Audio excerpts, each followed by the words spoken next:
అయితే ఈ కాంగ్రెస్ అనుకూల స్వామీజీగా పేరు పొందిన ఆచార్య ప్రమోద్ కృష్ణన్ సంబాల్ అల్లర్ల విషయంలో కీలక వ్యాఖ్యలు చేశారట. సంబాల్ అల్లర్ల సూత్రధారి సమాజ్వాద్ పార్టీ అని చెప్పారట. ఆ పార్టీకి సంబంధించిన పెద్ద పెద్ద నేతల హస్తం ఈ అల్లర్ల వెనుక ఉందన్నారట. అల్లర్ల వైపు ప్రజలను ప్రేరేపించిందే ఆ పార్టీ అని వ్యాఖ్యానించారు. ఈ అల్లర్ల వెనుక సమాజ్వాదీ నేతల హస్తం ఉందని, ప్రజలను రెచ్చగొట్టి రాళ్లు రువ్వేలా చేసిందే ఆ పార్టీ అని అన్నారు. ఈ అల్లర్లలో సుమారు 10,000 మంది వరకు పాల్గొన్నారన్నారు.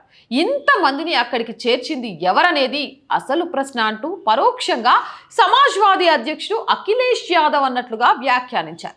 అఖిలేష్ ప్రమేయం ఉందని, లేదంటే వారికి నోటీసులు పంపి ఉండేవారన్నారు. ఇక మరోవైపు సర్వే విషయంపై కూడా ప్రమోద్ కృష్ణ ఆసక్తికర వ్యాఖ్యలు చేశారు. ఇది ప్రభుత్వానికి సంబంధించిన విషయమే కాదన్నారు. ఇది ఓ వ్యక్తికి సంబంధించిందని, అతను కోర్టుకెళ్లి సందేహాన్ని వ్యక్తం చేస్తూ సర్వేను కోరుతున్నట్లు పేర్కొన్నారు.